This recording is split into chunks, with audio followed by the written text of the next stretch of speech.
Sucessão ecológica é o estudo de como se desenvolvem comunidades biológicas. A sucessão pode ser de dois tipos. A primária, que ocorre em locais com condições desfavoráveis, e a secundária, que são em locais mais favoráveis para o estabelecimento de novas plantas. Mas o que faz ser favorável ou desfavorável? Por exemplo, em areia, a gente não tem retenção de água, a gente não tem minerais, então é uma droga para a maioria das plantas se estabelecer ali. O mesmo vale para a rocha nua, que não tem retenção de água, disponibilidade de minerais, zero. Agora, quando você desmata uma área, queima uma área, aí o solo que sobra é um solo que tem matéria orgânica, logo retém água, é um solo que tem mais minerais, logo não é tão desfavorável ao desenvolvimento de comunidades. Então, nessas circunstâncias, a sucessão ela é secundária. A sucessão ecológica é muito estudada quando a gente quer reflorestar uma dessas áreas que foi desmatada, porque é um erro achar que você pode pegar a semente de uma árvore que estava lá na floresta primária, linda, que você acabou de desmatar,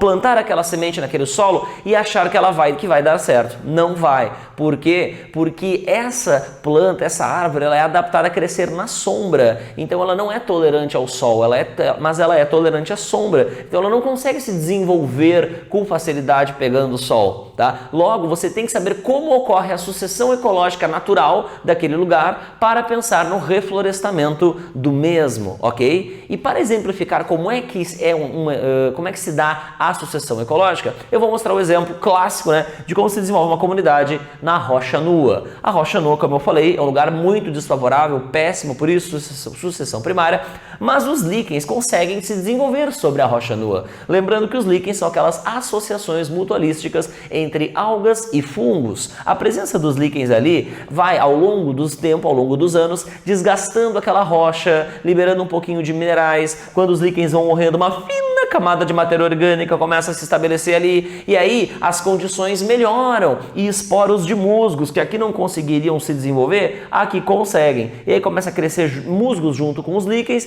esses musgos começam a vencer a competição com os líquens começam a morrer, moral da história, os musgos então substituem os líquens. Esses líquens, por terem sido a primeira comunidade a se desenvolver ali, a gente chama de a comunidade pioneira ou ecese, tá bom? Os primeiros que se colonizam o local são a ecese. Aí esses musgos começam a crescer ali, viver mais muitos anos ali, e a presença dos musgos vai aumentando ainda mais a matéria orgânica do solo e a sua profundidade, e aí sementes de ervas e capins, que aqui não conseguiriam se desenvolver, nesse lugar aqui em que são os musgos, conseguem se desenvolver. E aí começam a nascer capins e ervas aqui, esses capins e ervas começam a fazer sombra para os musgos que morrem, ou seja, há uma substituição. Os musgos são substituídos pelas gramíneas e pelas ervas. E a presença delas ao longo dos anos vai deixando o solo ainda mais profundo, com mais matéria orgânica, e aí esse solo mais profundo já é bom o suficiente para suplantar arbustos, que são, plantas bem maiores e precisam de um solo profundo para conseguir se fixar. E aí quando sementes de arbustos começam a cair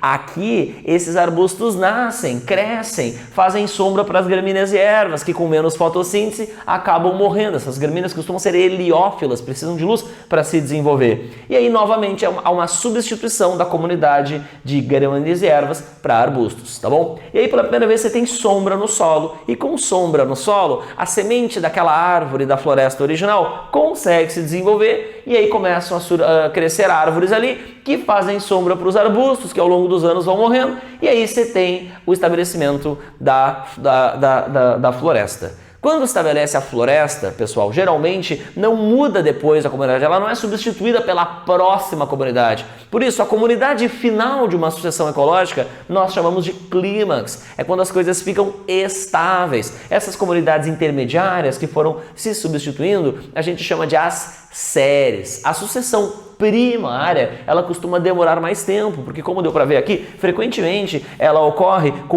concomitante à formação de um solo. Como a sucessão secundária já ocorre em lugares com solo formado, aí ela é mais rápida, tipo a sucessão secundária começaria tipo aqui, porque geralmente na sucessão secundária as plantas pioneiras são gramíneas e ervas. Para fechar, as provas adoram perguntar, tá, o que aumenta e diminui numa sucessão.